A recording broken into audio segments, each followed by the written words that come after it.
Será que você já imaginou um dia ver o sol parado no céu sem se mexer? Uau!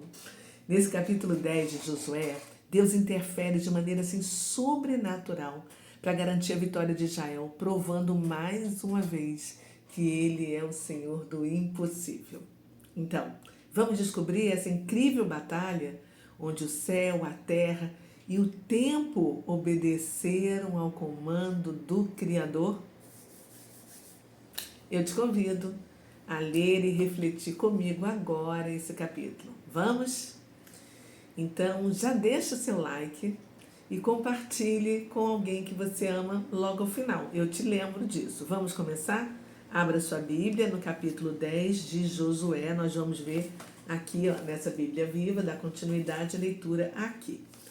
Então, deixa eu chegar mais próximo aqui. Ok, então vamos lá. Capítulo 10.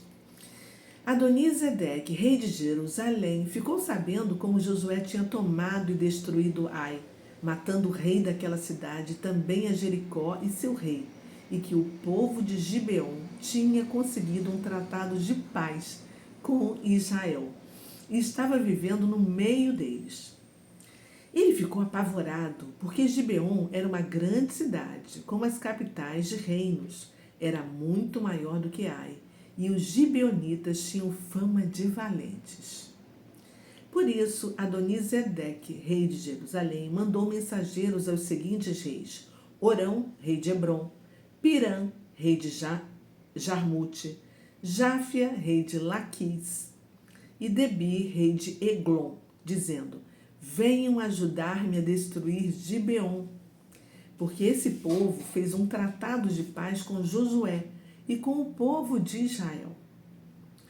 Então, estes 5 reis amorreus, de Jerusalém, de Hebrom, de Jarmute, de Laquis e de Eglon, uniram os seus exércitos para um ataque conjunto a Gibeon. Cercaram Gibeon e lutaram contra a cidade. Os homens de Gibeon mandaram logo mensageiros a Josué, que estava acampado em Gilgal.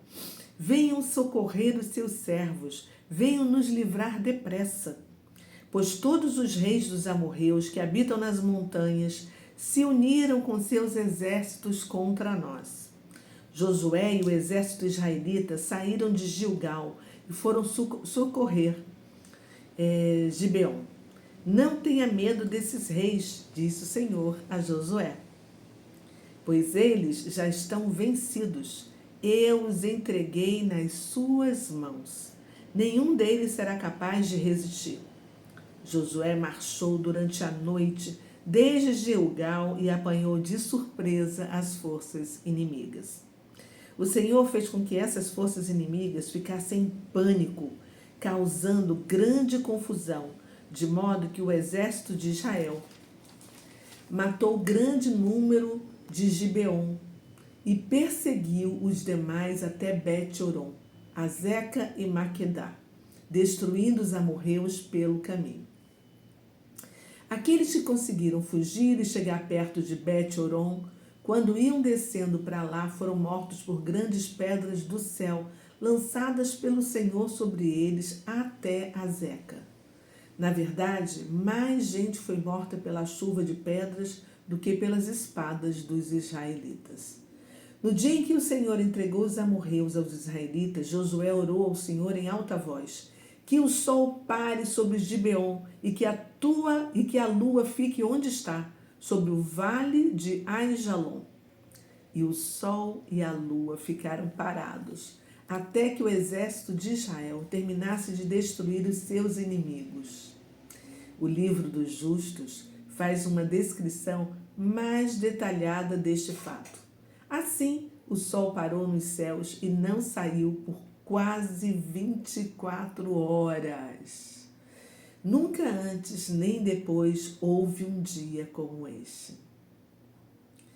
Pois o Senhor fez parar o sol e a lua, atendendo ao pedido de um homem. Certamente, o Senhor estava lutando por Israel. Depois, Josué e o exército de Israel voltaram para o acampamento de Gilgal. Durante a batalha, os 5 reis fugiram e se esconderam numa caverna de Maquedá. Quando chegou a Josué a notícia de que os reis tinham sido achados, ele mandou que rolassem grandes pedras à boca da caverna e que alguns ficassem de guarda ali. Mas José ordenou aos demais soldados: persigam os inimigos e eliminem os que forem ficando para trás. Não deixem que voltem às suas cidades. Vocês podem confiar no Senhor, o seu Deus, para a vitória total. Assim, Josué e os israelitas continuaram a batalha e acabaram com os 5 exércitos, com exceção de alguns sobreviventes que se refugiaram nas cidades fortificadas. Então, os israelitas voltaram em paz a Josué, no acampamento de Magedá. Voltaram sem sofrer abate de um único soldado. E ninguém mais ousou falar em enfrentar o povo de Israel. Depois, Josué disse: abram a boca da caverna e tragam os 5 reis para mim. Eles obedeceram e trouxeram os reis de Jerusalém, de Hebrom, de Jarmute, de Laquis e de Eglon. Feito isso, e reunidos os soldados de Israel, Josué mandou que os comandantes do exército colocassem os pés sobre o pescoço dos reis prisioneiros. E eles obedeceram. Disse Josué: não tenham mais medo, nem fiquem mais desanimados. Sejam fortes e corajosos. É isso que o Senhor fará com todos os inimigos de Israel. Depois Josué matou os 5 reis, pendurando seus corpos em 5 árvores, onde ficaram pendurados até a tarde. Ao pôr do sol, Josué ordenou que os corpos fossem tirados das árvores e lançados na caverna, onde haviam se escondido. Colocaram um montão de pedras à entrada da caverna, que está lá até o dia de hoje. Naquele dia, Josué destruiu a cidade de Maquedá, matando o rei e todos os habitantes. Não foi deixado ninguém com vida na cidade, e fez com que o rei de Maquedá a mesma coisa que tinha feito com o rei de Jericó. Então Josué e todos os israelitas foram de Maquedá para Libna e a atacaram. O Senhor entregou na mão de Israel a cidade e o rei, e mataram com a espada todos os moradores da cidade. Não sobrou nenhum sobrevivente. E fizeram com o rei a mesma coisa que haviam feito com o rei de Jericó. Depois Josué e todo Israel foram de Libna a Laquis, cercaram a cidade e a atacaram. O Senhor entregou a cidade às forças de Israel, e Josué tomou-a no dia seguinte. Também aí toda a população foi morta à espada, como em Libna. Durante o ataque a Laquis, Orão, rei de Gesar, levou para lá tropas para ajudar a defender a cidade. Mas Josué o derrotou a ele e ao seu exército, sem deixar sobreviventes.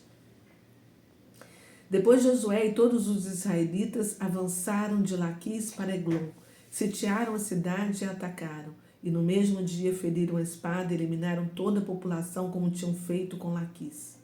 A seguir, Josué e todo Israel foram de Eglon para Hebrom e a atacaram.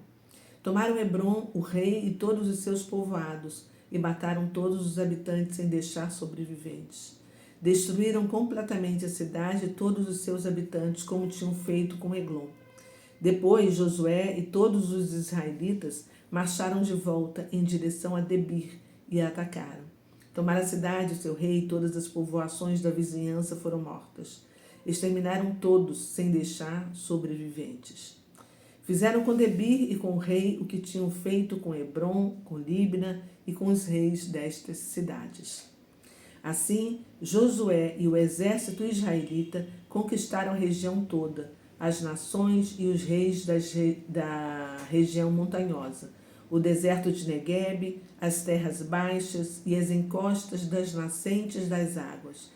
Eles destruíram todos os seus reis, sem deixar sobrevivente algum.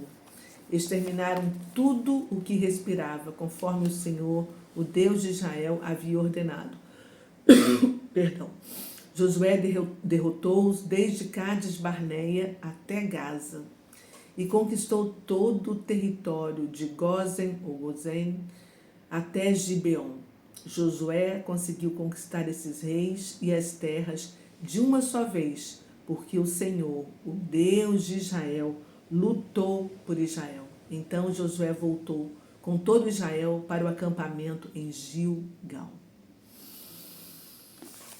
Uau!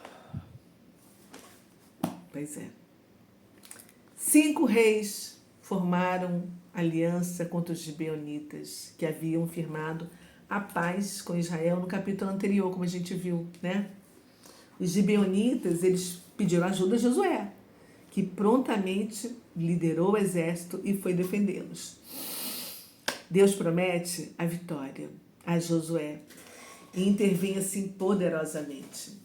Ele confunde os inimigos, garantindo que Israel os derrote. Enviou uma chuva de granizo, né, para destruir os exércitos dos amorreus. Faz o sol e a lua pararem no céu, prolongando o dia para que Israel ganhasse a batalha. E após a vitória, Israel captura os 5 reis e suas tropas, seguindo com uma série de conquistas por toda a região sul de Canaã. Nós vimos que esse capítulo destaca o poder sobrenatural de Deus e os seus milagres em favor do povo escolhido. E aí eu te pergunto, quais são as lições que nós podemos assim pensar desse capítulo para a gente trazer para a nossa vida hoje? Bom, em primeiro lugar, a gente precisa ter certeza que é Deus quem luta por nós, né? Na batalha, nós vimos que Deus não apenas confortou Josué, mas agiu milagrosamente. Lembrando que as batalhas daquele povo são de Deus, com poder divino. E mesmo que os gibeonitas tenham enganado Israel no capítulo anterior, como a gente viu, né? Josué honrou o compromisso firmado, mostrando lealdade, mostrando integridade, mostrando a importância de cumprir a palavra, a aliança. E aí, será que nós temos cumprido a nossa palavra? E a oração ousada, audaciosa de Josué. Já pensou, gente, pedir para o sol e a lua parar? Isso foi uma demonstração de extrema fé, não é não? Quem teria coragem de fazer um pedido desse a Deus? Você teria? Uau! Vamos refletir agora para a gente poder extrair insights? Em que áreas da sua vida você tem visto que Deus está lutando a seu favor? Já parou para pensar nisso? Você reconhece isso na sua vida? Você tem orado com fé e confiança? Mesmo assim, para aquelas coisas que parecem impossíveis de realizar, não desista. Se Deus deixou você sonhar, é porque você é capaz de realizar com a força dele. Como é que você pode mostrar lealdade e dignidade nos seus relacionamentos e nas alianças que você faz com as pessoas? Isso é muito importante para a gente refletir atualmente, né? Vamos conversar com Deus agora? Feche os seus olhos. Pai, como é bom ter um Deus soberano como o Senhor, que comanda o tempo, comanda a natureza, as batalhas humanas, através das suas ações sobrenaturais, que nos mostram, assim, sinais e maravilhas do teu poder. Ai, Pai, como é bom receber, assim, a cada dia mais fé do Senhor, porque vem de Ti a nossa fé, Pai. Ser ousado e dependente do nosso Criador maravilhoso. Obrigada, Pai. Nós chamamos e oramos em nome de Jesus. Amém e amém. É isso aí, amados. Então, eu peço para você deixar o seu like se você curtiu, se valeu a pena assistir esse vídeo. E compartilhar com alguém que você ama. E amanhã tem mais. Beijo no seu coração. Fui. Tchau.